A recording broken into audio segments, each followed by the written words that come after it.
Darating tayo sa punto na kailangan nating mag-adjust sa mga bagong taong darating sa buhay natin. Darating tayo sa punto na hindi natin kailangang pigilan ang pagpasok nila sa buhay natin.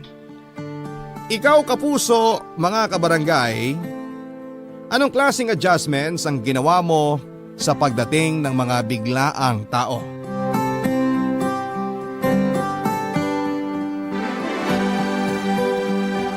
Dear Papa Dudut,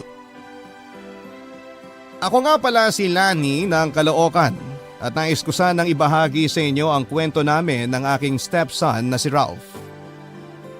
30 years old lamang ako noong naging kami ng kanyang 50 anyos na ama na si Brad. Nakilala ko si Brad dahil sa isang dating site at agad-agad ay nag-click kaming dalawa. Parehas kaming hiwalay sa mga asawa namin.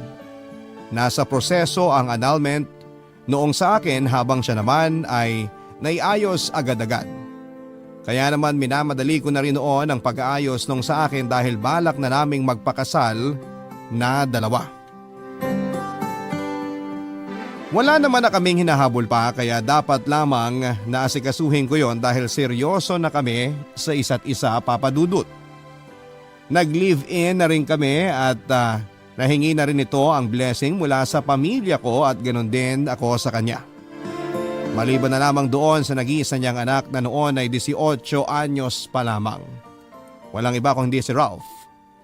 Sa poder to ng kanyang ina nakatira at dumadalaw lamang ito sa kanyang ama tuwing wala itong masyadong ganap noon sa eskwela.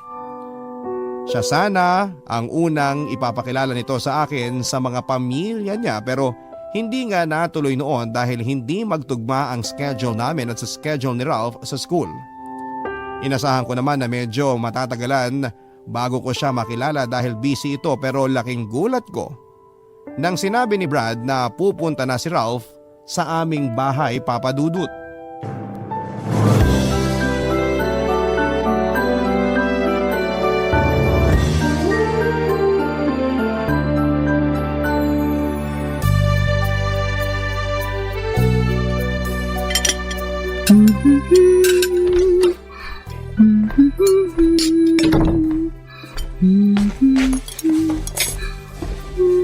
Hi! Uy! Nakakagulat ka naman. Bigla ka na lang sumusulpot dyan. Tara, kain na tayo. Mukhang panalo na naman tong niluto mo ah. Gusto mo bang ipatalo ko na? Kung ganito ba naman lagi ang uuwian ko magmamadali talaga lagi ako sa trabaho. Sus, bola. Totoo nga. Tignan mo kapag natikman din ni Ralph tong luto mo, panigurado. Kasama ko rin yung mambobola sa'yo. Parang drawing na nga yung plano niyang pumunta rito sa bahay ah. Andito na siya bukas sa umaga. Hoy, agad-agad. Teka naman, hindi pa nga ako nakakapaglinis masyado. Makikita niya yung mga labahan ko. Ay, nilinis yung kwarto niya. Oh, relax. Nagpanik ka na naman dyan bigla. Hello, ilang oras na lang umaga na. Hindi ako octopus na maraming galamay para malinisan lahat ng dapat linisan dito, no? Hindi naman maselan yung anak kong yun. Palibasa tulad ko rin yun. Marumi rin. Pero kahit na. Unang impresyon nun sa akin, burara at madumi. Ayoko nun. Hindi pwedeng ganun. Tutulungan kita maglinis mamaya after dinner. Ikaw naman kasi Dapat sinabi mo na kanina o kaya kahapon man lang na pupunta pala siya bukas. Dapat naman talaga hindi siya matutuloy bukas Kaso nag-cancel yung kaibigan niya dun saan sa lakad nilang dalawa bukas. Ayun, nabuksan yung schedule niya. Tinawagan niya ako tapos sabi niya pupunta na lang siya rito. Kakainis! Sana tinext mo man lang ako kanina habang nasa work ka. Gusto sana kitang i-surprise Kala ko matutuwa ka. Natutuwa naman ako pero kasi, syempre, dapat nagsabi ka talaga. Gusto ko syempre paghandaan tong unang pagkikita namin ng binata mo. Nakakatawa kang tignan. Para kang batang nakagawa ng kasalanan. Ang dapat mo lang paghandaan yung rice cooker natin. Damihan mong luto. Matakaw sa kanin yun. Kaya nung magpataob ng 2.5 rice cooker. Tapos ano pa? Dali magsabi ka na para kahit yun man lang imayhanda ako. Allergic pala siya sa chicken. Hindi rin siya pwede sa alikabok gawa ng allergic rhinitis niya. Uunahin ko talagang maglinis mamaya. Hindi ako kampante sa kwarto niya. Pakiramdam ko, natamba ka na yun ng maraming alikabok eh. Kaya nga tutulungan kita eh. Bukod sa manok at alikabok, ano pa yung kailangan kong malaman tungkol sa kanya? May ugali yung anak ko na nangaaway. Nangaaway? Nung bata kasi yun, tuwing may girlfriend ako na pinakikilala sa kanya, nagwawala yun. Tapos aaway niya yung mga yun. Eh baka naman awayan lang ako niyan ha? Mukha namang hindi na. 18 na yun. Marami ng buko yun sa tagong parte ng katawan niya. Mature naman na siguro yun. Tanggap niya na syempre ang tatay niya kailangan din sumaya sa piling ng iba. Eh paano kung hindi niya ako magustuhan? Eh di hindi natin siya bati. Nakakainis to. Ikaw naman kasi. Masyado kang pressured eh. Akong bahala sa'yo. Mabait naman yung batang yun, maniwala ka. Makakasundo mo yun. Sigurado ka ha? Tutulungan ko kayo maging malapit sa isa't isa. Akong bahala. Kain na tayo?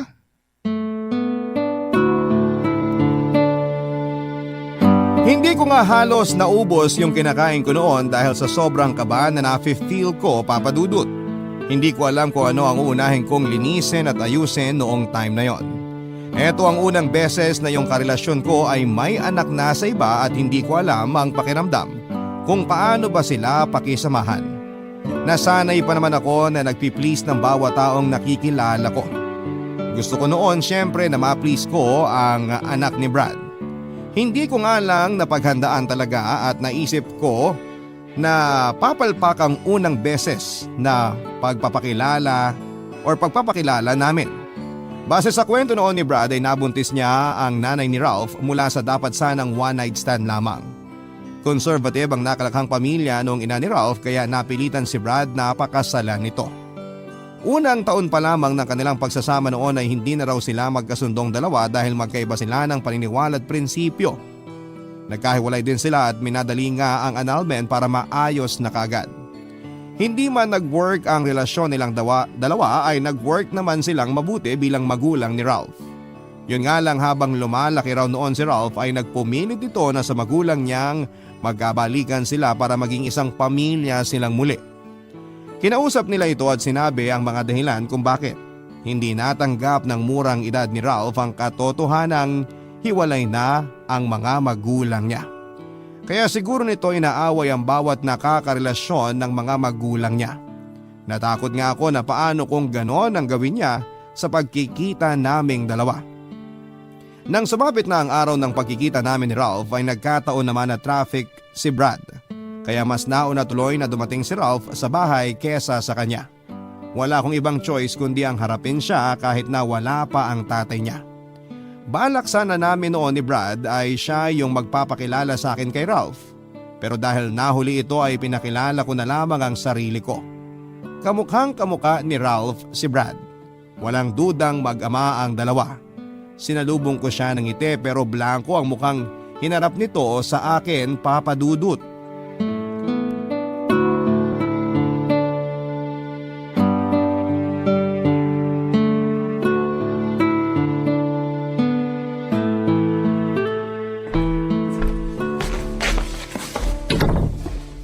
Ikaw na ba si Ralph?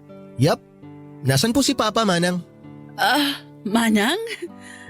Na-traffic daw eh. Baka in 30 minutes nandito na rin yon.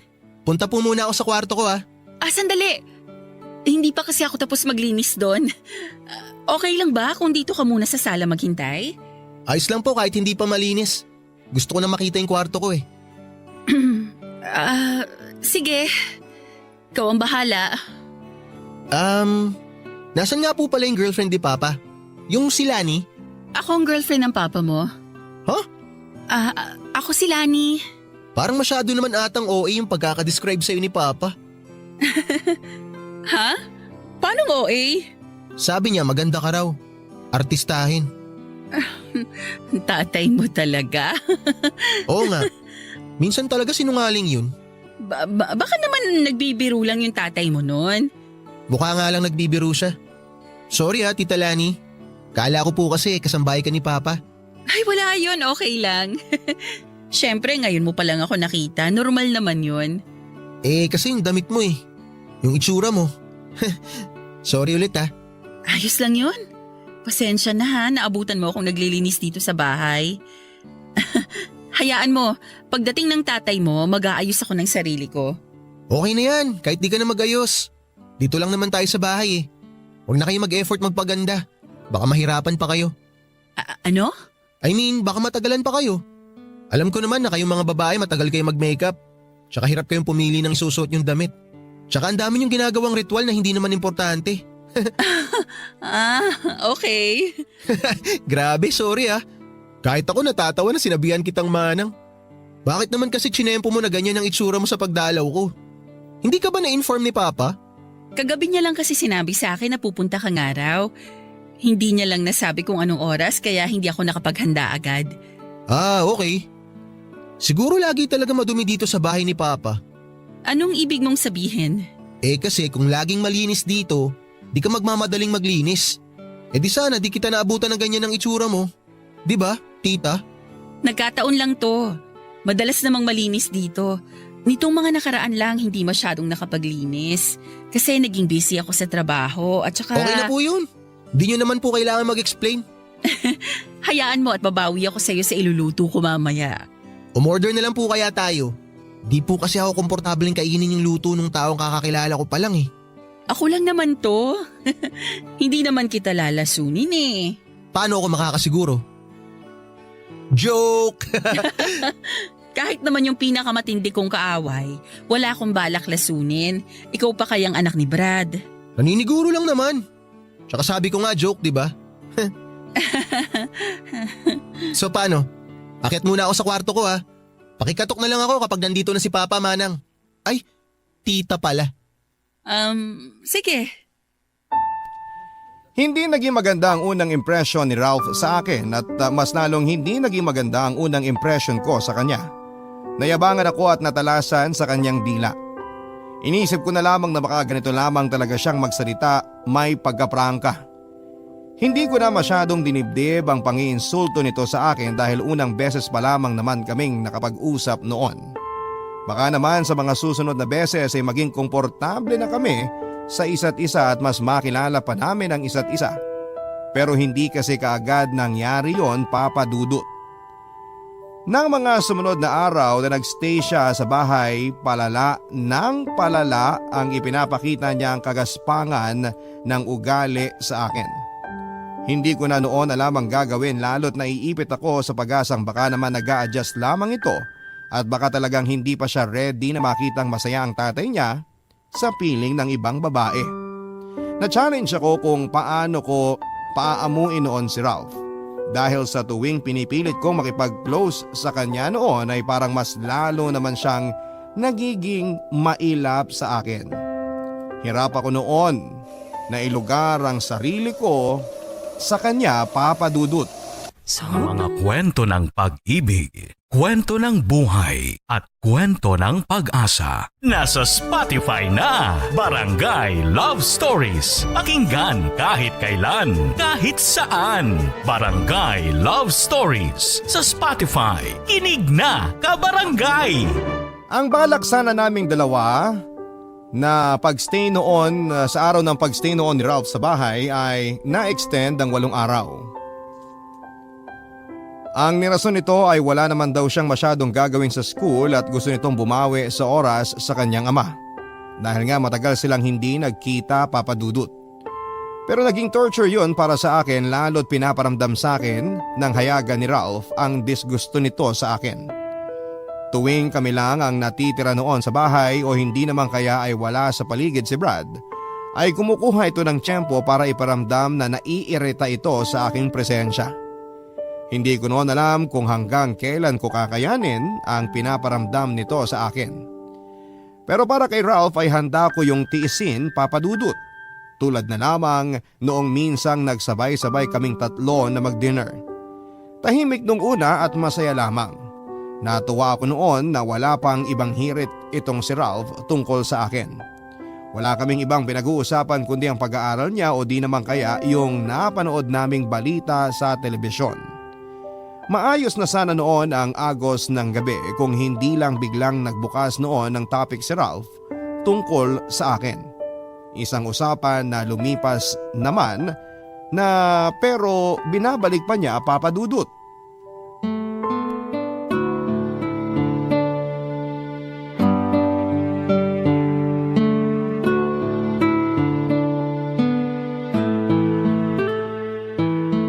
Ay, Papa, naalala ko lang po bigla. Di po ba nakwento ni Tita Lani sa'yo yung unang beses na nakita ko siya? Hindi pa nga. Ano ba nangyari? Napagkamalan ko siyang kasambahay mo eh. Di ba dapat napagkamala mo siyang artista? Pagkamalang artista? Parang malabo yun pa. Eh yung itsura niya kasi nun. Nasa kalagitnaan kasi ako ng paglilinis nun, Brad. Eh ako naman di agad nagtanong. Akala ko pagbukas niya ng pintuan, kasambahay mo siya eh. Never naman ako nagkaroon ng kasambahay dito, Ralph. Alam mo yan, hirap ako magtiwala sa ibang tao. Eh, baka kasi pa nagbago na yung isip niyo tungkol dyan sa paniniwala niyo na yan. Tsaka baka kinailangan niyo na talaga ng maglilinis dito sa bahay. Siguro hulas na hulas ka noon, Lani. Sobra! Kaya hindi ko naman masisisi tong si Ralph kung hindi niya ako nakilala agad. Eh OA naman po kasi talaga Papa yung pagkakadescribe mo kay tita eh. Paanong OA? Parang puro kasinungalingan po yung sinabi mo eh. Uy, hindi ako sinungaling ha. Yan kaya ang pinakaayaw kong ginagawa ng tao. Kasi sabi niyo artistahin siya at malaki ang pagkakahawig niya kay Jessa Saragosa. Eh parang hindi naman. Oo kaya. Marami nga nagsasabi na magkamukha sila eh. Di ba, Lani? Baka naman kasi binobola lang ako ng mga nagsasabi nun, Brad. Uy, hindi ah. Feeling ko nga bola lang yun pa. Tito binobola. Sa mga parlor ba yan kapag napapadaan ka sa tapat? Para siguro sa kanila ka magpariband, ganun. O baka naman sa palengke. Para sa kanila ka bumili ng karne. Sa Facebook pictures ko, pag nagko-comment sila. Ah, talaga? Siguro dahil sa angulo, no? Tapos may filter, no? Patong-patong na filter. Siguro nga, anggulo lang talaga kasi yung labanan ngayon. At filter. Huwag mo kalimutan yung filter, tita. Aminin mo na kasi, imposibleng di ka gumagamit ng filter sa Facebook pictures mo. Paminsan-minsan kapag pakiramdam ko na hindi ako maganda. Sus, bakit naman sinasabi mo na hindi ka maganda? Maganda ka kaya? Kasi tuwing nakakakita ako ng magagandang babae sa Facebook, nawawalan ako ng kumpiyansa sa sarili ko. Bakit kailangan mo ikumpara ang sarili mo sa kanila? Lalo kung alam mong talo ka, no? Yung tipong kain na kain ka nung ganda nung babae, no? Joke! Hayaan mo na to, Brad. Issue lang to ng mga babae talaga. Ay, hindi pwedeng ganyan. Nakakainsulto yan sa akin bilang karelasyon mo. Parang ang pinapalabas mo hindi ako marunong mamili ng chicks eh. Hindi naman kasi ako chicks. Maraming pumila sa akin. Ikaw lang yung sinundan ko. Huwag ka nga dyan. Papa, ganyan din ba yung pambobola mo nun kay mama? Oh, bakit naman napunta sa mama mong usapan? Gusto ko lang malaman. Kasi ang ganda ni mama eh. Di na niya kailangan umanggulo. At mas lalong hindi niya kailangan gumamit ng filter. Maganda naman talaga ang mama mo, Ralph. At masaya ako na nakikita ng boyfriend ng mama mo na maganda siya. Kaya hayaan mo rin sana akong makita yung ganda ni Lani. Kasi para sa akin, wala nang mas gaganda pa sa kanya. Ikaw busog na ako sa pambobola mo. Dapat nga maimpatso ka na kasi sobra na.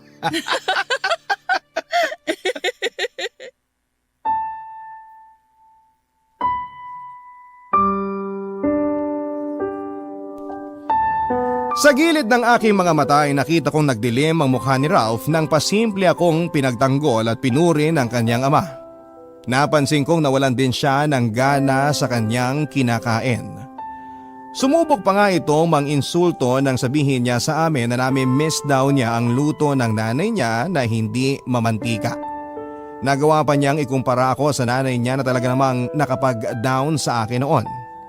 Hindi naman masyadong pinansin o dinamdam yon ni Brad. Nagkaroon ng tensyon sa pagitan namin ni Ralph at walang kamalay-malay noon ang kanyang ama. Kinabukasan after ng dinner na yon ay pagkaalis mismo ni Brad papunta ng work ay bigla akong pinuntahan ni Ralph sa kusina. Akala ko ay kukuha lamang siya noon ng iinumin sa ref nang bigla ako nitong harangin habang nag-aayos ako ng lalagyan ng mga recados. Nagtaka ako pero hindi ko magawang itanong kung ano ang kailangan nito. Nakatingin kasi ito ng masama sa akin at hindi ako komportable doon. Hinintay ko siyang magsalita noon at sabihin kung meron ba itong tinatagong problema sa akin, Papa Dudut.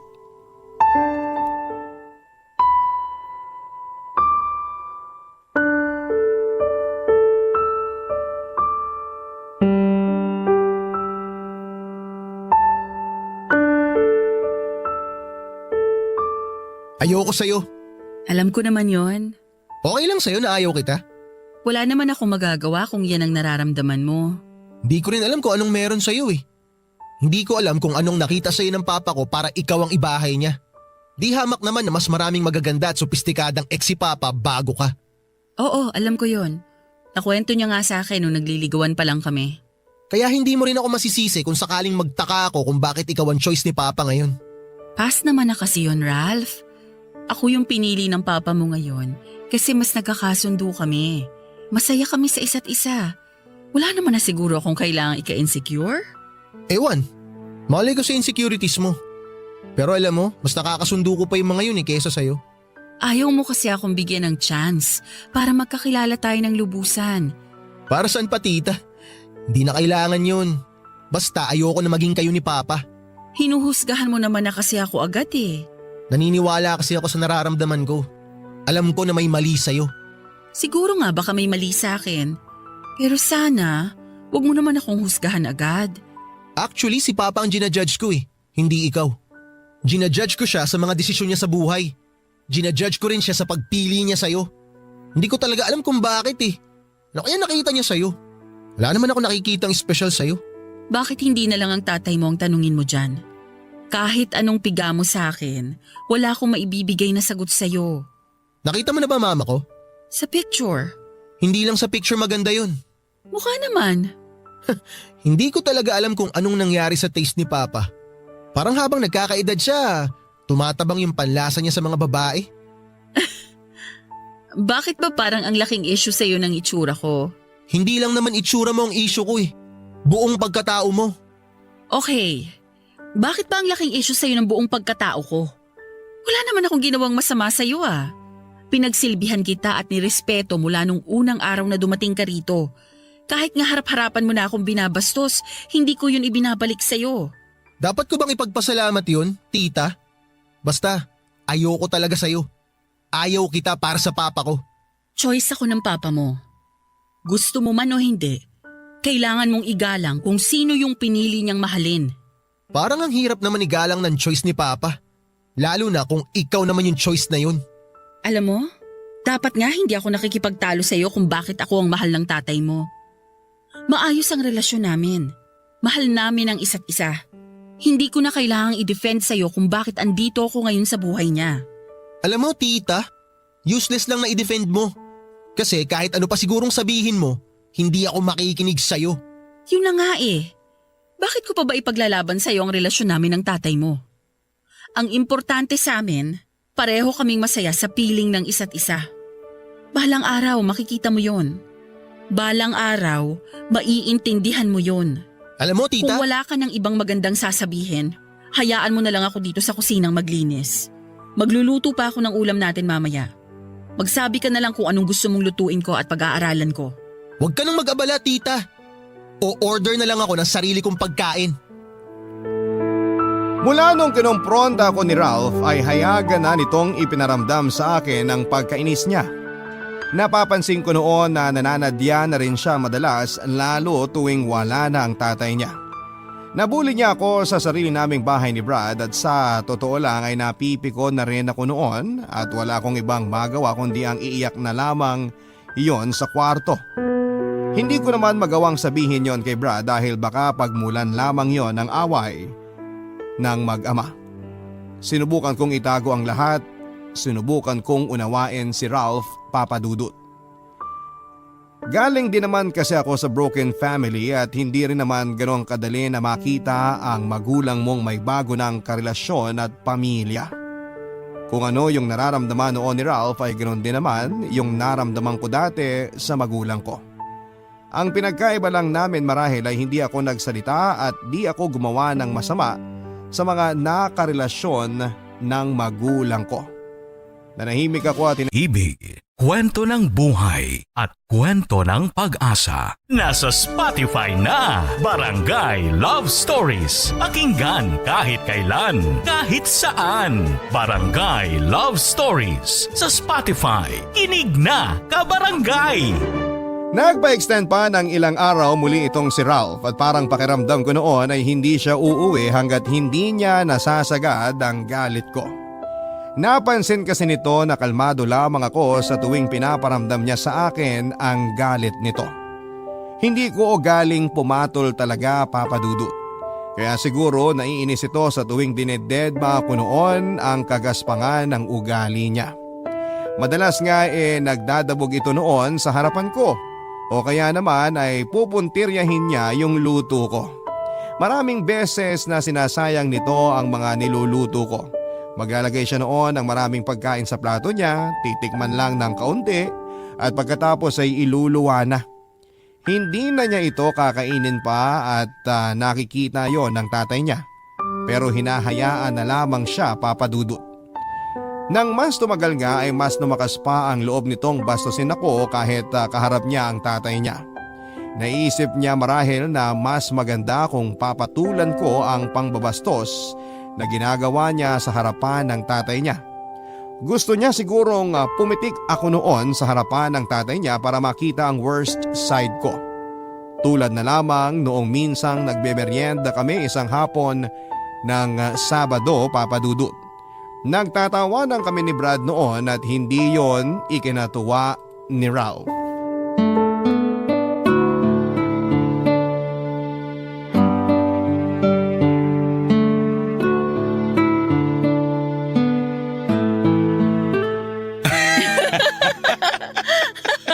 Naalala ko tuloy yung bibingka na binili natin nung sa Tagaytay. Ay, oo, di ba? Ay, Kadiri, ayoko na maalala. Ako rin Change topic na. Buti naman at naisipan yung dalawa na mag-change topic. Para lang akong pasong pang display dito eh. Sobrang na-open na ako. Hindi ako makarelate sa mga pinag-uusapan nyo. Sorry, Ralph.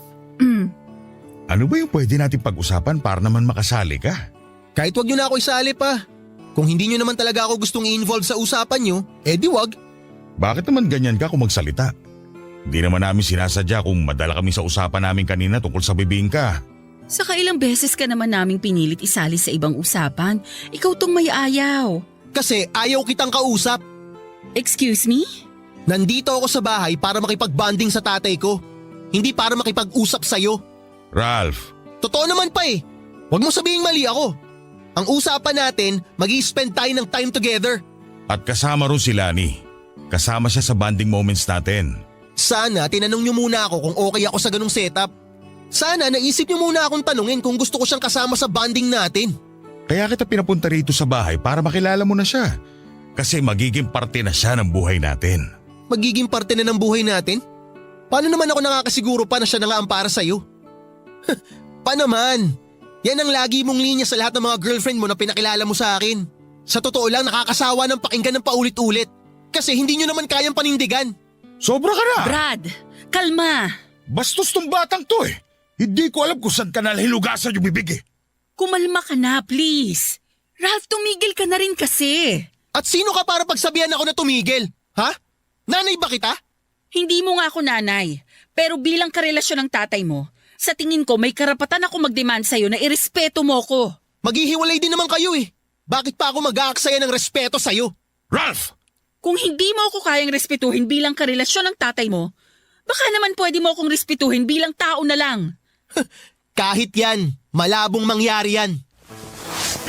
Hindi ka titigil! Hindi ka titigil! Tama na yan, please!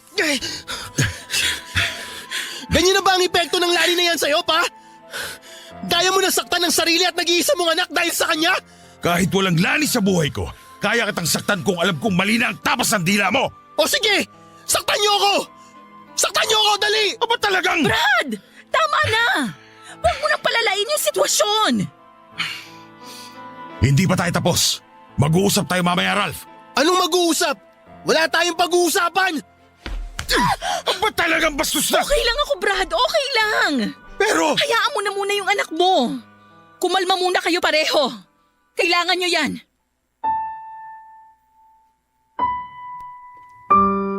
Matapos ang away na yon, Papa Dudut, ay umalis kaagad si Ralph at hindi namin alam kung saan siya nagtungo. Hindi naman siya hinanap ni Brad dahil may sama pa rin ito ng loob. Inabot na ng gabi pero wala pa rin si Ralph, Papa Dudut. Nagsabi na ako kay Brad na hanapin na namin pero nagbatigas ito at sinabing ayaw niya. Hindi ko na noon alam ang gagawin para mapaglapit muli silang dalawa. Nagawa ko pang sisihin ang sarili ko dahil ako naman talaga ang dahilan kung bakit ganon ang naging ugali ni Ralph. Naiintindihan ko naman siya pero hindi ko alam kung hanggang saan aabutin ang pasensya ko sa kanya. Makalipas ang ilang oras nang mapansin kong medyo umuoki na ang mood ni Brad ay nilapitan ko siya. Pinagtimpla ko ito ng paborito niyang inumin at saka tinabihan. Panay ang tingin niya sa orasan at alam kong nagwo-worry na siya para kay Ralph dahil hindi pa ito umuwi. Doon ko na siya simulang kausapin. Hinawakan ko ang kanyang kamay at hinintay kong maubos niya ang kanyang iniinom para makatulong na magpakalma sa kanya. Noong handa na itong pakinggan ako ay tumingin ito sa akin at saka hinintay akong magsalita, Papa Dudut.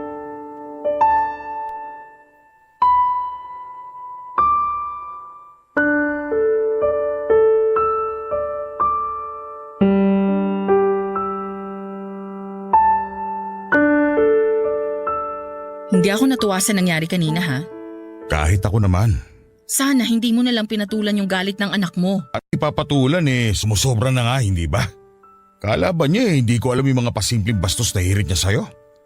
Pinalagpas ko lang yun para hindi masira ang bakasyon niya rito. Pero yung kanina… Oo, alam ko. Sobra na nga yung kanina. Pero sana maintindihan mo na nag-a-adjust pa yung anak mo sa idea na may bago ka ng karelasyon, na meron ng ako. Mag-a-adjust pa ba siya? Habang lumalaki siya, iba't ibang karelasyon ko na yung nakilala niya at lahat yun binastos niya. Hindi na yung problema sa adjustment Makasarili lang talaga siya. Bata pa kasi. Hindi rason yun. Marami akong kaibigan na kapareho ko ng sitwasyon. Pero tanggap ng mga anak nila na may karelasyon na silang iba. Bakit hindi niya yun magawa? Lahat naman ginawa ko para ibigay sa kanya lahat ng kailangan niya. Para hindi niya isipin na kulang ang ibinibigay ko sa kanya. Para hindi niya maisip na lahat inaabot ko sa mga nakakarelasyon ko. Alam ko naman yun. Pero hindi kasi solusyon na pantayan mo yung galit niya Masisisi mo ba ako? Nakita mo naman kung gaano siya kabastos kanina. Sa totoo lang, yun ang pinakamalalang ginawa niya sa lahat ng mga nakarelasyon ko. Siguro kasi nakikita niyang sobra yung pagmamahal mo sa akin kaya nagsiselos. Baka maagaw ko ang atensyon mo para sa kanya. Hindi naman mangyayari yun. Alam ko naman yun. Pero… Hindi ko alam kung bakit mo siya pinagtatanggol Alam mo namang mali yung ginawa niya kanina. Binastos ka na, hindi ka pa rin lumaban. Ano ba naman yan, Lani? Tulungan mo rin naman sana akong dumisiplina sa kanya. Hindi ko naman siya anak para gawin yun. Kahit na. Hindi ko lang kasi nagustuhan yung ginawa mo kanina na parang kinakampihan mo pa siya. Maliwanag naman na maling-mali siya sa ginawa niya. Hindi sa kinakampihan ko siya. Inuunawa ko lang. Sa ating tatlo, tayong dalawa dapat yung may mas malawak na pangunawa dahil tayo yung mas nakakaintindi. Ay, ewan ko. Mauna na ako sa kwarto.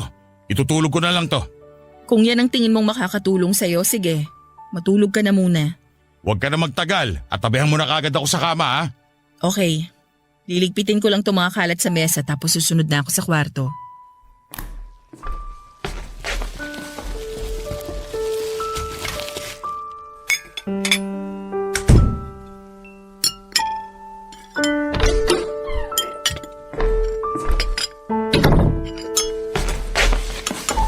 Oh Ralph, buti naman umuwi ka na.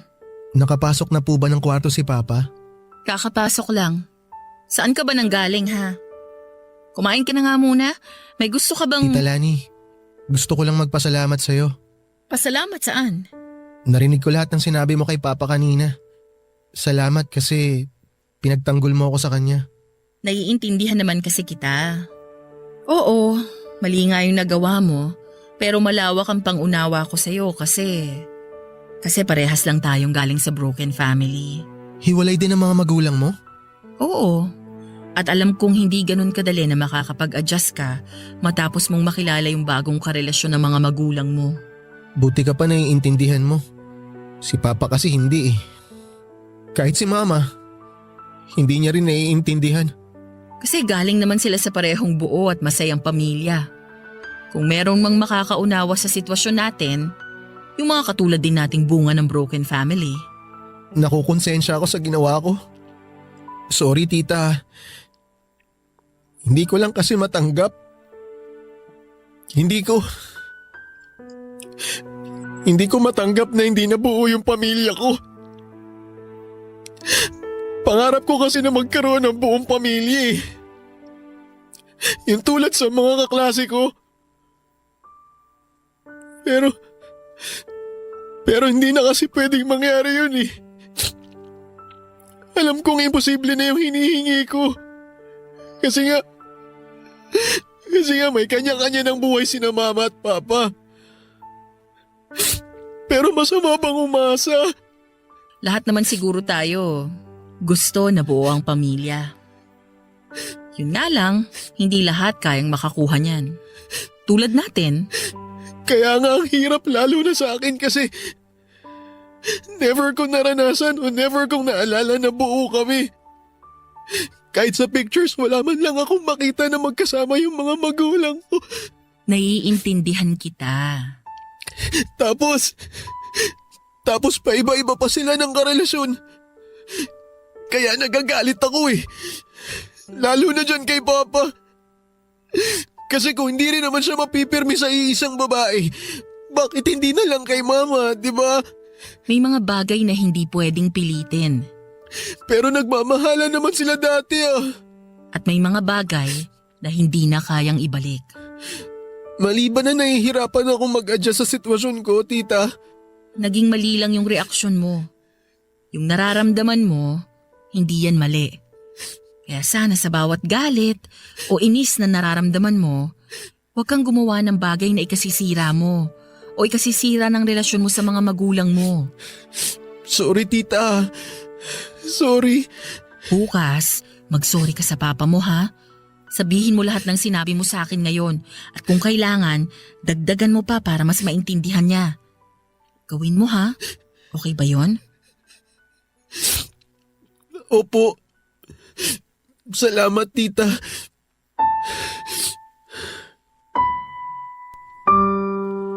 Nagulat ako nang bigla akong yakapin ni Ralph, Papa Dudut. Natunaw ang puso ko noon dahil nararamdaman kong wini-welcome na niya ako finally sa buhay niya. Sinabi ko nga sa kanya na hindi ko naman aagawin ang tatay niya sa kanya.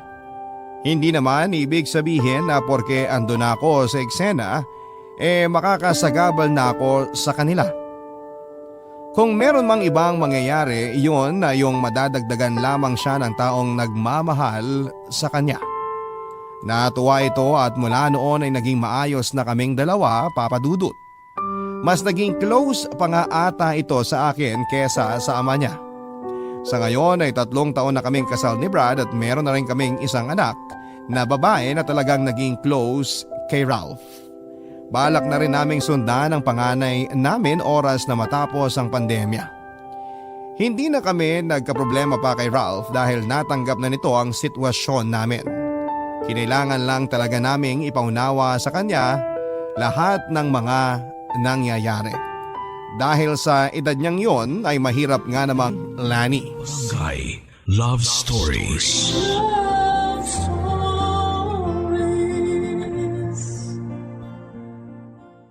Barangay LS 97.1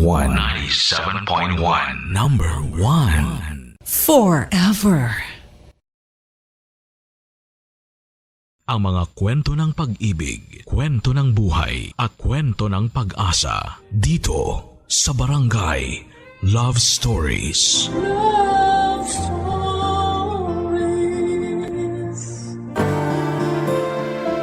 Magpakabuti tayo hindi lamang sa isang tao, kundi sa lahat. Dahil kung meron tayong kinikilingan, mapapagod sila na tayo ay pakisamahan. Ikaw, kabarangay, mabuting tao ka ba?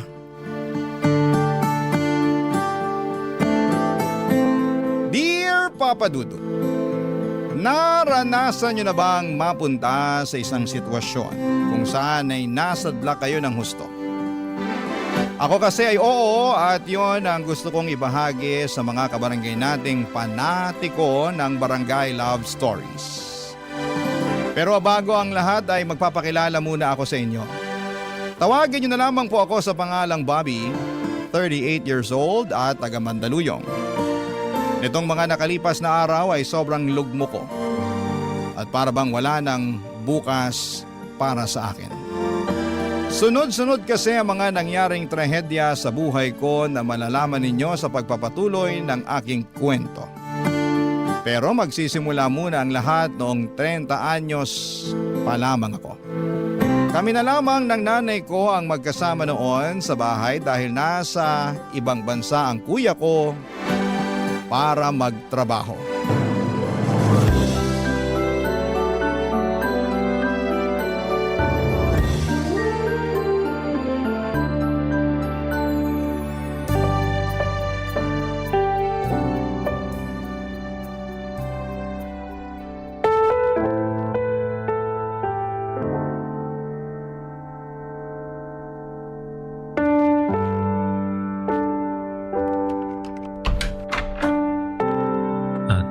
Nay?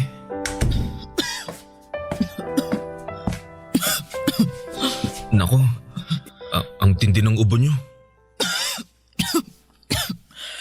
Ayos lang ako, anak. Di po kayo mukhang ayos, Nay.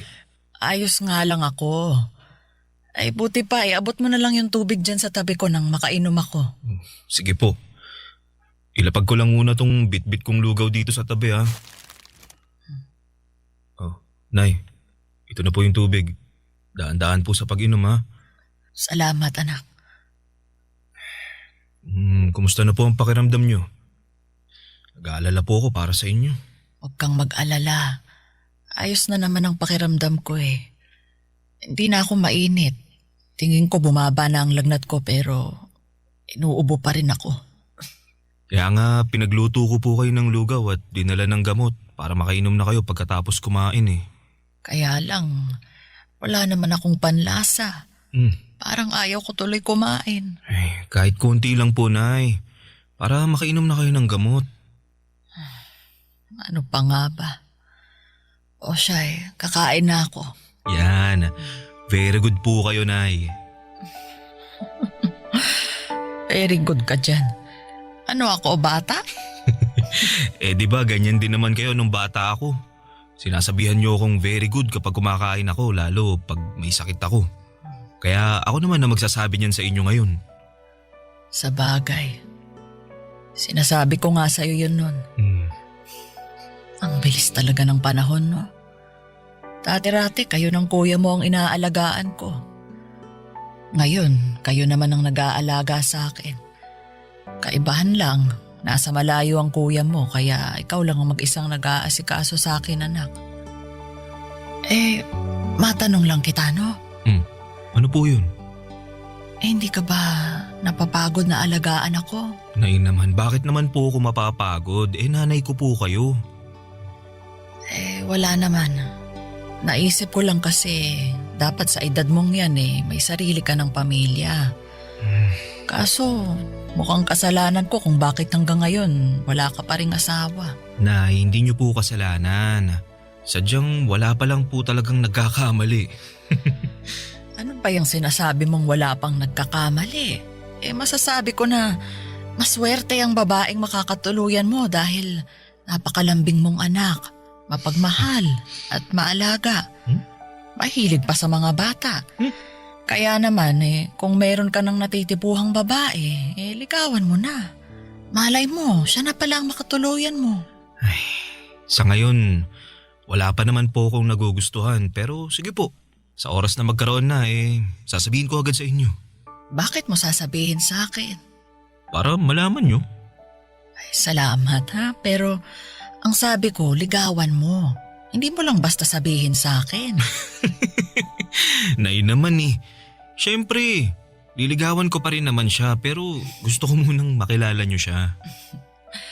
Ay, sige anak, salamat kung ganoon kasi naiisip mo ko.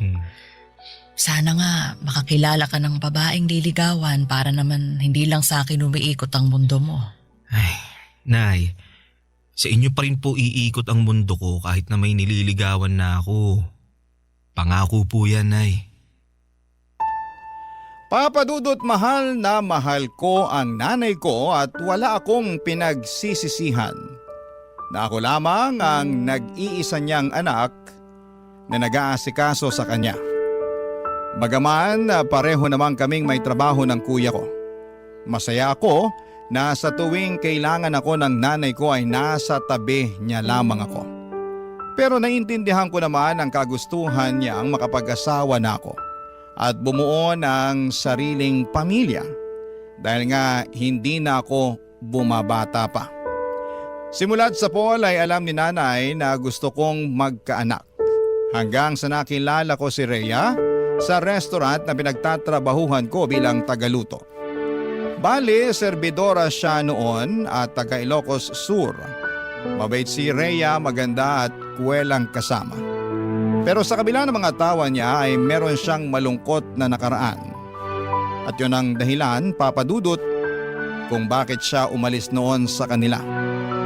Sa katunayan, sa tuwing kinikwento sa akin ni Rhea ang karanasan niyang yun ay hindi ko talaga mapigilang malungkot at makisimpatya sa mga pinagdaraanan niya.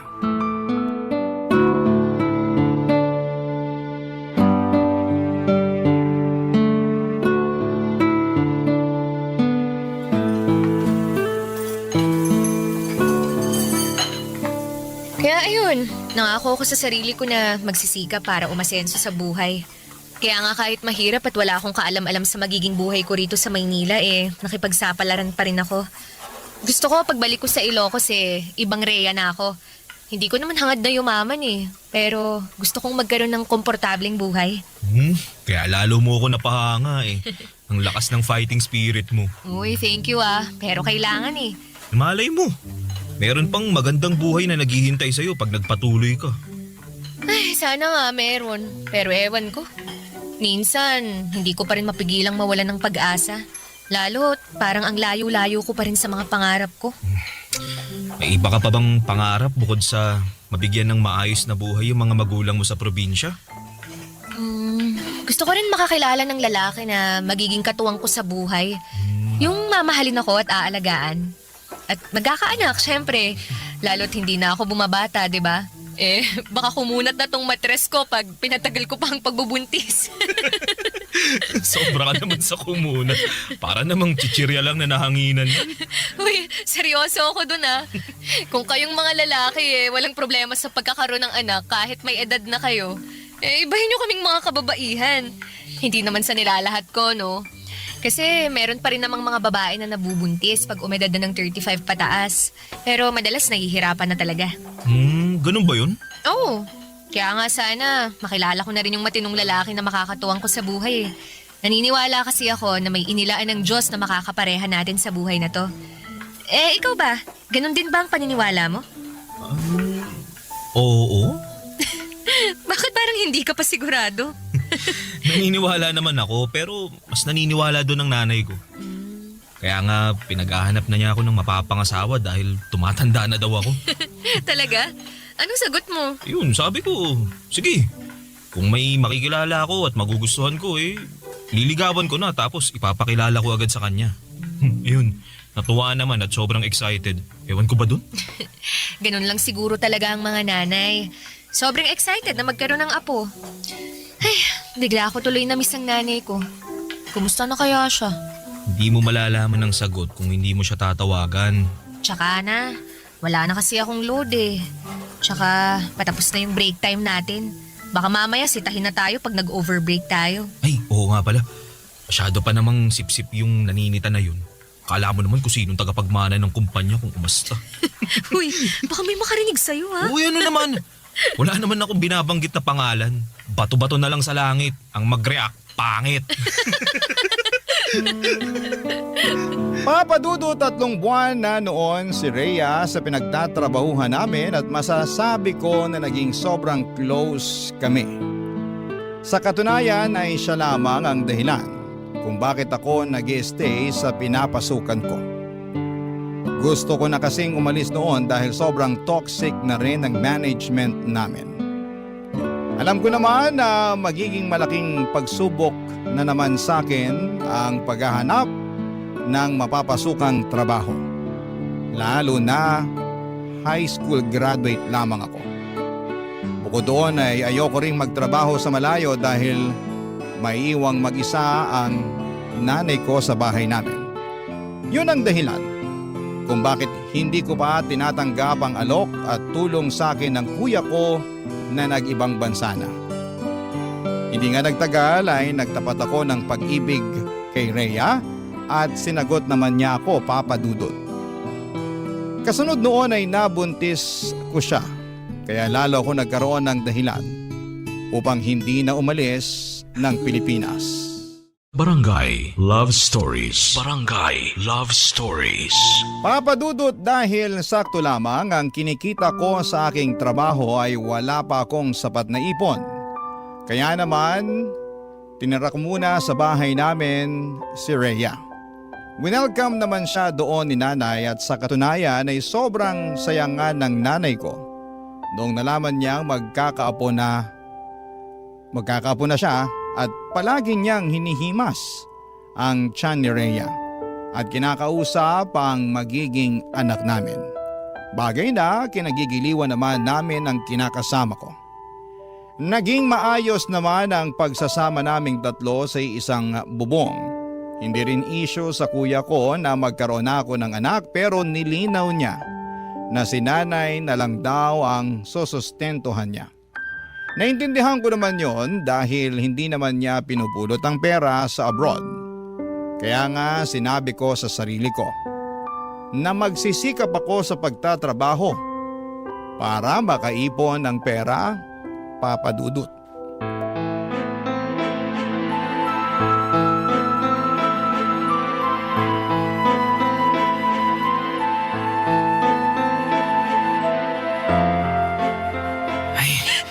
Nay!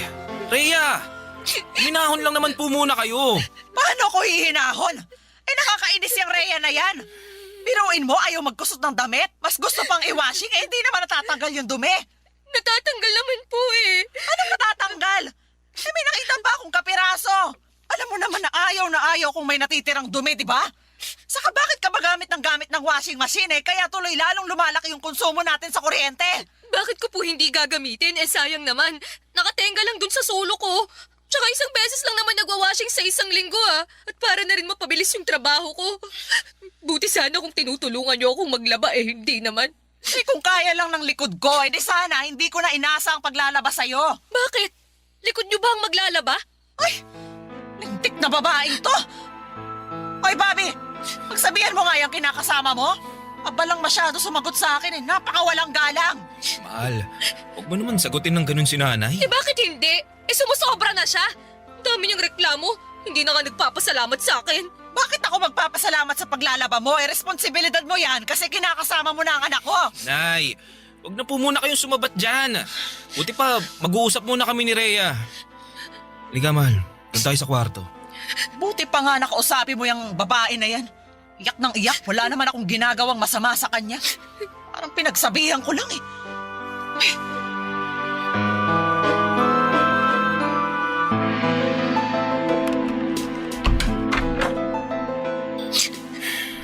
Ayos ka lang ba, mahal? Mukha ba akong ayos? Sumusobra na talaga yung nanay mo. Akala mo kung sino? Ikaw naman. Pagpasensyahan mo na lang si nanay. Masyado lang talagang mitikulosa yun, lalo na sa kalinisan Nung kalakasan pa nun, halos araw-araw naglilinis yun ng bahay. Katwiran niya, para raw hindi mamuo yung alikabok at di rin magkasakit, lalo na hikain nun ng tatay ko nung nabubuhay pa. Kaya pala pinagalitan din niya ako nung nakaraan. Kasi hindi raw ako araw-araw naglilinis dito sa bahay niyo. So nakakapagod Tsaka hindi niyo naman ako katulong dito para araw-araw maglinis Kinakasama mo ko. At buntis pa ako sa anak natin. Kaso ang kulit ng nanay mo. Gawin ko raw ehersisyo ang paglilinis dahil mabuti yun sa buntis kesa laging nakahilata sa kama. Nanay talaga Oo! Kaya nga naloka ako kasi magkaiba kami ng paniniwala. Pati pagluluto ko sinisita. Ang dami sinasabi na kesyo, pinagsasabay ko raw ang pagluluto sa paghuhugas ng pinggan. Eh paano daw pag nalagyan ng sabon yung niluluto ko? As if naman hahayaan kong mangyari yun. Eh sa ayoko lang talaga na may tambak sa lababo na hugasin. Lalo't ako rin naman yung maghuhugas sa mga pinagkainan natin pagkatapos. Buti sana kung siya o ikaw ang gumagawa nun. Eh ako naman. Sorry. Hayaan mo. Ako na lang ang maghuhugas ng pinagkainan natin. Ay nako, hindi mo talaga ako naiintindihan, no? Hindi lang naman yung tungkol sa pinagkainan natin eh. Ang punto ko rito, kailan mo ba ako planong ibukod ng bahay? Alam mo, sabi ng nanay ko, iisa lang daw ang pwedeng maging reyna sa isang bahay. At sa sitwasyon natin ngayon, ang nanay mo lang yon dahil pamamahay niya to. Kaya naman mabuti pa na bumukod na lang tayo para hindi na kami palaging nag-aaway. Hindi natin pwedeng gawin yun dahil ako lang ang inaasahan ng kuya ko na magbabantay at mag-aalaga kay nanay. Saka wala pa akong sapat na ipon pambukod natin kaya sana magtiis ka na lang muna. Hayaan mo, kakausapin ko na lang din si nanay. Pagsasabihan ko siya.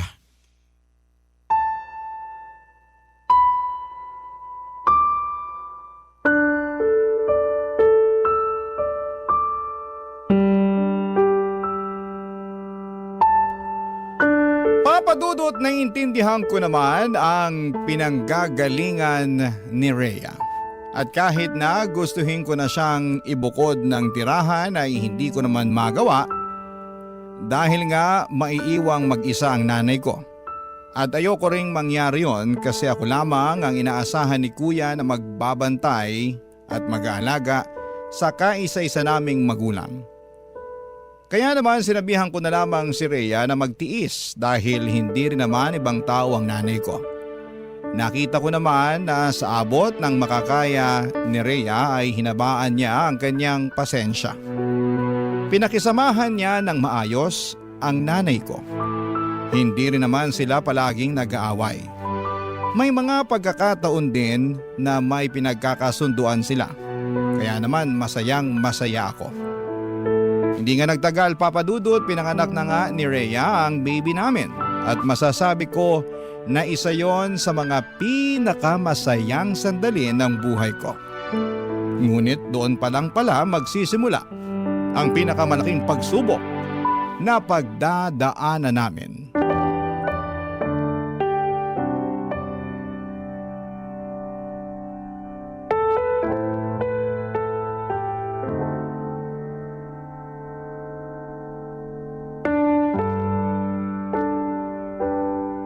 Sensya na, yun lang muna mabibigay ko.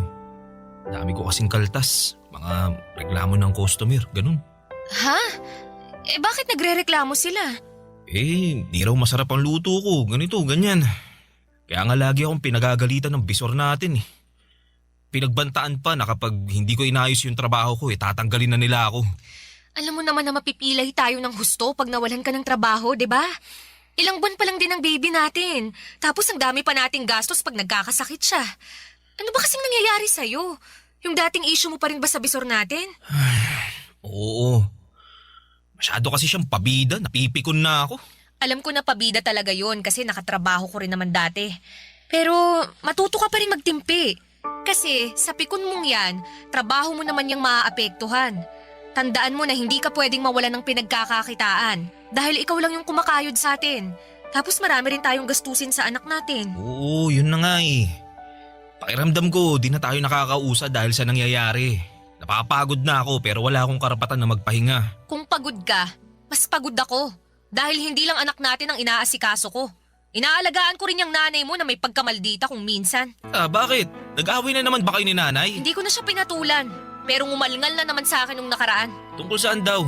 Sobrang tigas daw kasi nung patatas na niluto kong chicken curry. Hindi raw niya makagat. Nung tininidor ko naman, malambot naman eh. Yun pala, hindi lang niya nasuot yung pustiso niya. Kaya ang ending, dinurog ko na lang yung patatas para makain niya.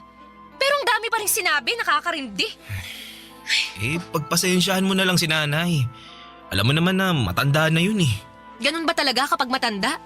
Nagiging reklamador na wala sa lugar? Hindi ko alam pero tatanda rin naman tayo eh. Ilagay na lang natin yung sarili natin sa sapatos ni nanay. Ay nako, basta ako.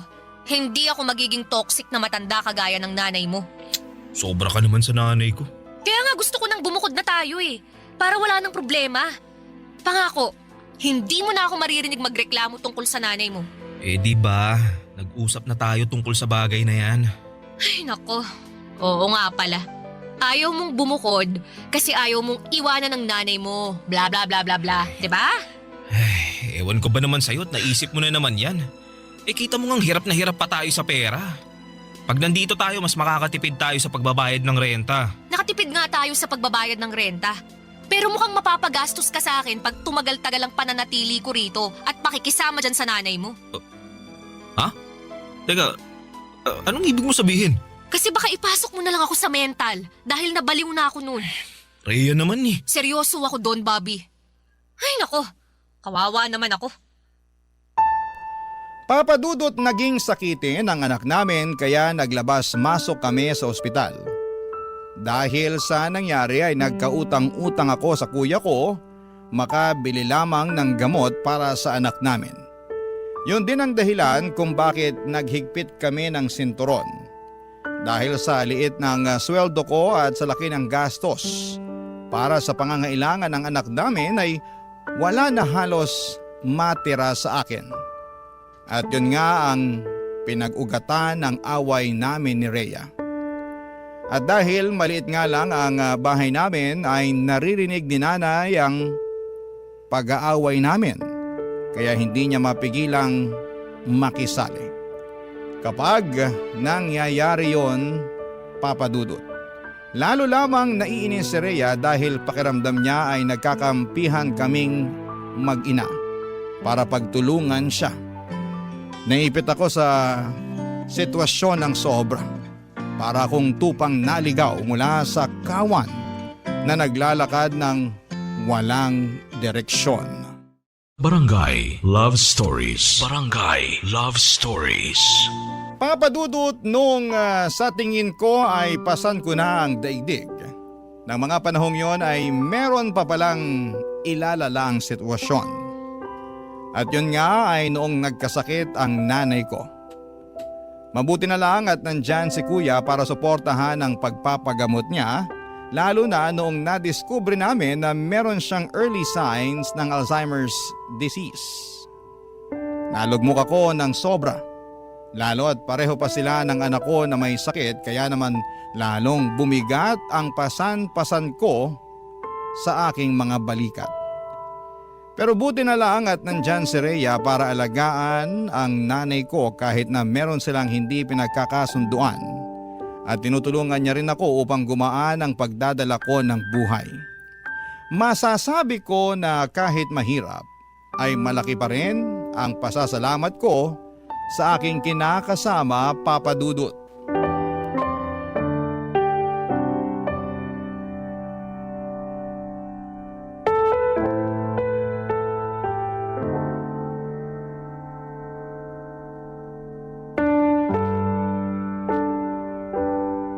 Dahil sa sabay na pagkakasakit ni nanay at ng anak natin, napag-isip-isip ko na tanggapin na yung alok na tulong ni kuya para makapagtrabaho ko sa ibang bansa. Ano? Aalis ka? Oo, sana. Wala talaga akong mapapala kung dito lang ako magtatrabaho sa atin. Tsaka di ba, gusto mo na maghanap ako ng ibang mapagkakakitaan na mas malaki ang sweldo? Ito na yun. Oo nga, pero iiwan mo talaga ako rito sa nanay mo? Anong ibig mo sabihin? Ano man ang ibig kong sabihin? Hindi pa ba halata na pag umalis ka maiiwan ako rito para alagaan ng nanay mo habang inaalagaan ng anak natin? Konting sakripisyo lang naman. Anong konting sakripisyo pinagsasasabi mo? Nagsakripisyo na ako, Bobby. Inalagaan ko na ang nanay mo, pero baka nakakalimutan mo na may sakit siya. Mas mahirap na siyang alagaan kaysa sa anak natin dahil minsan nagiging bayolente na siya. Ilang beses na niya kaya akong nasaktan, pero binabaliwala ko lang kasi nga may sakit siya. Alam ko naman yun, kaya nga nagpapasalamat kami ni kuya kasi nandyan ka hindi pa lang talaga namin kayang kumuha ng ibang magbabantay at mag-aalaga kay nanay. Kaya ako na lang, kasi nakakalibre kayo sa akin, ganon. Naman sa ganun, Rhea. Totoo naman Napakakuripot niyang kuya mo. Manong man lang kumuha siya ng ibang tao na mag-aalaga sa nanay niyo. Kasi nanay niyo naman yan Hindi ko naman nanay yan. Nanay ko nga dun sa probinsya may sakit din pero hindi ko magawang alagaan. Buti sana kung wala tayong anak, Bobby. Pero alagain din yun. Tapos ngayon aalis ka. Iiwan mo ako rito mag-isa, ha? Eh anong gusto mong gawin ko? Manatili rito tapos araw-araw tayo mag-aaway dahil maliit lang ang sweldo ko. Akala ko pa naman gusto mong umasenso tong pamilya natin. At ngayon na may pagkakataon na tayo na makaluwag-luwag, ganyan ka naman umasta. Imbis na suportahan mo ako, mas inuuna mo pang bilangin yung paghihirap mo. Hindi ako nagbibilang ng paghihirap ko, ha? Hindi raw. Eh sa inyo nakikita ko eh. Kasi yun ang gusto mong tingnan. Ni minsan ba?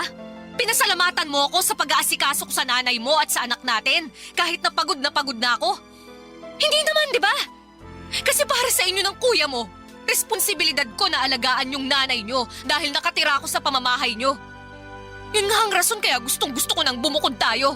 Kaya lang atrasado ka naman dahil sa nanay mo. Nanay ko ang pinag-uusapan natin dito ha. Hindi siya ibang tao kaya magdahan-dahan ka sa mga sinasabi mo tungkol sa kanya. Wow naman, ha? Nakakatouch naman na napakabuti mong anak sa nanay mo. Pero hindi ka naman mabuting kinakasama. Bawiin mo yung sinabi mo! Ayoko nga! Bakit ko babawiin? Eh, totoo naman lahat ng yon. Buti pa dyan ka na. Saan ka pupunta? Sa kwarto. Tutulog na kasi baka bigla pang bumangon yung nanay mo at makisali sa away natin. Magkakampihan lang kayo. Kawawa naman ako sa inyo.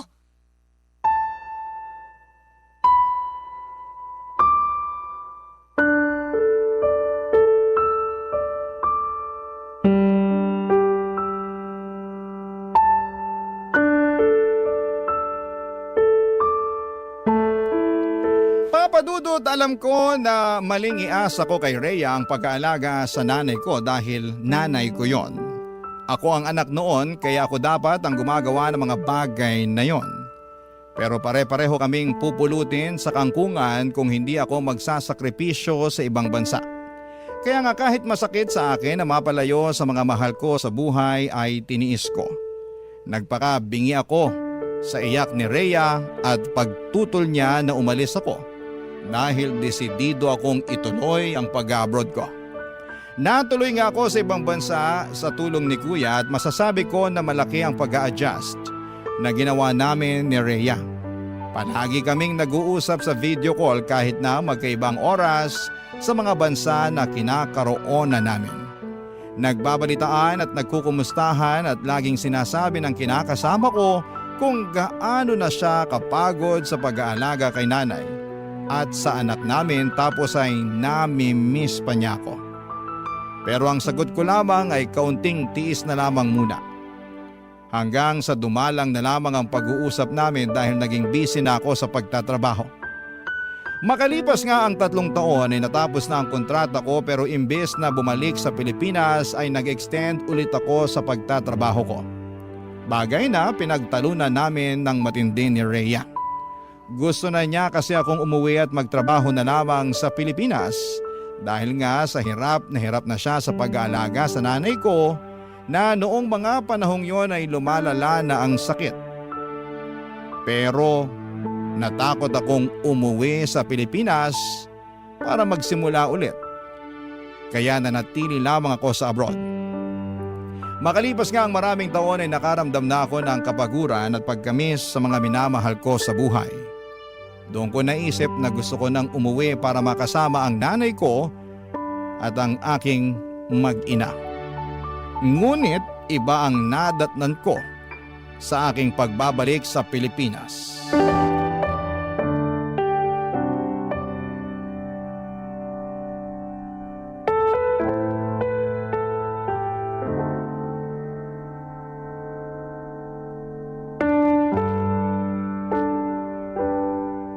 Rhea naman, halos kararating ko lang galing abroad. Tapos malalaman ko na lang na gusto mo kaming iwanan ng nanay ko? Oh, bakit hindi? Ang tagal kong hinintay ang pagbabalik mo para may mapag-iwanan na ako dyan sa nanay mo. Kahit naman paano may konsensya pa rin ako. Dahil ayoko siyang ipagkatiwala kung kani-kanino. Ngayon na nakabalik ka na, aalis na ako. Iiwan ka na namin ng anak mo. Rhea, parang awa mo na. Huwag kayong umalis ng anak natin. Paano na lang ako pag nawala kayo? Sino na lang ang makakasama ko mag-alaga kay nanay?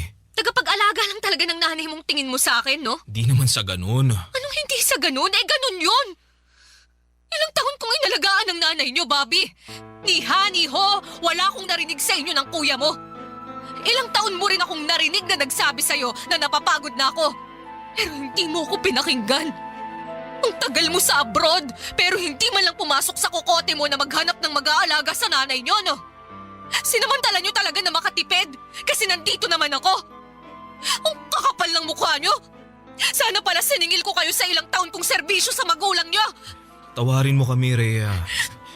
Hindi naman namin sinasadya. Pwes patawarin mo rin ako kung mas gusto ko na lang iwan kayo. Dahil pagod na ako sa inyo. Hindi ba natin pwedeng ayusin yung pamilya natin? Kinakasama mo ko, may anak tayo. Kinakasama na wala namang pagmamahal sa akin. Hindi totoo yan. Totoo yan. Dahil yun ang pinaramdam mo sa akin. Yung hindi mo pakikinig sa akin sa tuwing magkikwento ako at maglalabas ako ng sama ng loob. At yung pagdidesisyon mong mag-extend sa abroad at hayaan akong mag-alaga rito sa nanay mo ang nagpapatunay na hindi mo talaga ako mahal.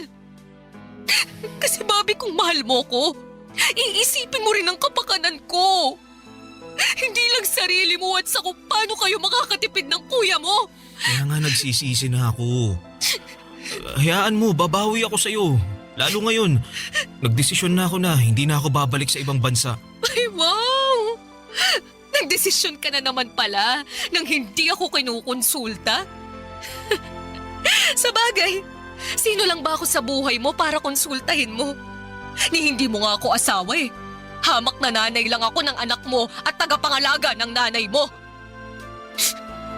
Bobby, pagod na ako. Ayoko naman gugulin yung buhay ko sa pag-aalaga sa nanay niyo. Naalala mo yung sinabi ko sa'yo noon? Na iba ko pang pangarap, ha?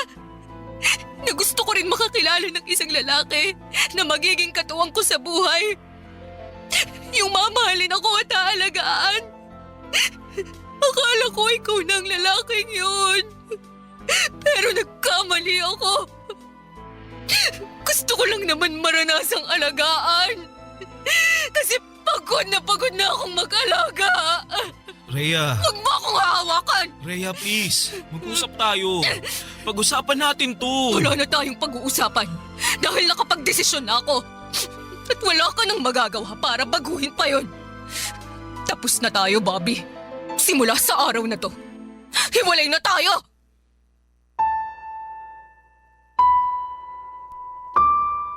Papadudot, wala akong nagawa noong nag-alsabalutan na si Rhea at tuluyan nang umalis sa bahay namin kasama ang aming anak. Hindi ko na sila napigilan pa lalo at kasabay noon ay nagwala si nanay kaya kinakailangan ko siyang intindihin. Durog na durog ang puso ko dahil sa pangyayaring yon, lalo na at hindi yun ang tagpong inaasahan kong dadatnan pag uwi ko sa Pilipinas. Makaraan ng isang linggo ay nabalitaan ko na lamang sa dati naming katrabaho na meron na palang bagong kinakasama si Rhea. Galit na galit ako. Pero naisip ko na baka yung taong yun lang din ang nasa tabi niya noong mga panahong wala ako at hindi siya pinakikinggan. Kaya nga mas lalo lamang akong nasaktan at sumama ang loob sa aking sarili. Kasalanan ko talaga kung bakit ako iniwan ni Rhea. Akala ko, Papadudot, ay wala nang isasakit pa ang nangyari sa buhay ko. Pero neto lamang Hunyo ng taong ito ay biglang namatay ang nanay namin. At kahit na ilang buwan na ang lumipas ay hindi pa rin ako makausad. May mga gabi na lagi akong nagdarasal. At hindi na sana magising sa umaga ako para hindi ko na rin maramdaman yung matinding sakit na halos pumilas sa libu-libong piraso ng aking puso. Pero kahit na gano'n ang mga nangyari ay nananatili pa rin akong buhay. Umaasa na lamang ako na balang araw ay makakausad ako at makakaahon sa lusak na aking kinakasadlakan. Hanggang dito na lamang po ang sulat ko, Papadudot. Maraming salamat po sakaling mapili po ninyong i-ere sa programa ninyong Barangay Love Stories. God bless and more power sa inyong istasyon. Ang inyong forever, kapuso at kabarangay, Bobby. Anong say mo sa Barangay Love Stories na ito? Pagkwentuhan natin. sa comment section yan.